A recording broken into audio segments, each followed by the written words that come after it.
வணக்கம். ஆகாஷ்வாணி புதுச்சேரி செய்திச் சுருக்கம் வாசிப்பவர் ஐஸ்வர்யா ரவிக்குமார். குடியரசுத் தலைவர் திருமதி திரௌபதி முர்மு இன்று முதல் 2 நாள் பயணமாக உத்தரகாண்ட் மாநிலத்திற்கு பயணம் மேற்கொள்கிறார். டேராடூனில் உள்ள இந்திய ராணுவ அகாடமியில் பயிற்சி முடிக்கும் அதிகாரிகளின் ராணுவ அணிவகுப்பை அவர் பார்வையிடுகிறார். பின்லாந்து நாட்டில் நடைபெற்ற குல்தரந்தா கலந்துரையாடல் நிகழ்வில் பேசிய இந்திய வெளியுறவுத்துறை அமைச்சர் டாக்டர் ஜெய்சங்கர், உலகில் தற்போது நடைபெற்று வரும் பல்வேறு மோதல்கள் மற்றும் போர்கள் அந்தந்த பகுதிகளை தாண்டி ஒட்டுமொத்த உலகிற்கும் பெரும் பொருளாதார இழப்புகளையும் மாற்றங்களையும் ஏற்படுத்தி வருவதாக கவலை தெரிவித்துள்ளார். நடப்பு நிதியாண்டில் நாட்டில் தோட்டக்கலை பயிர்களின் உற்பத்தி சுமார் 3778 லட்சம் டன்னாக உயரும் என்று மத்திய வேளாண் மற்றும் விவசாயிகள் நல அமைச்சகம் தெரிவித்துள்ளது. இது கடந்த ஆண்டை காட்டிலும் சுமார் 70 லட்சம் டன் அதிகமாகும். கேரள மாநிலத்தில் ஷிகெல்லா தொற்று பாதிப்புகள் கண்டறியப்பட்டுள்ளன.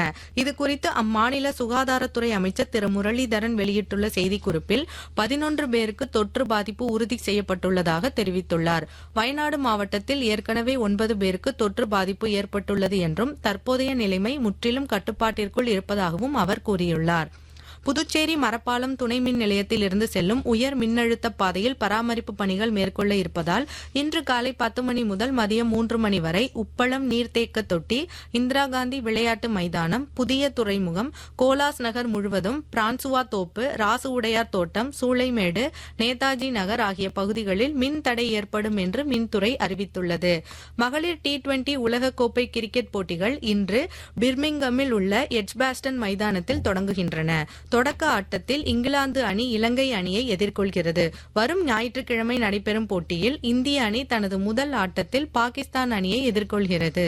2026 ஆண்டிற்கான ஃபிஃபா உலகக்கோப்பை கால்பந்து போட்டிகள் மெக்சிகோ நகரில் நேற்றிரவு கோலாகலமாக தொடங்கியது. தொடக்க ஆட்டத்தில் மெக்சிகோ அணி தென்னாப்பிரிக்க அணியை 2-0 என்ற கோல் கணக்கில் வீழ்த்தி வெற்றி பெற்றது. இத்துடன் இந்த செய்திச் சுருக்கம் நிறைவு பெறுகிறது.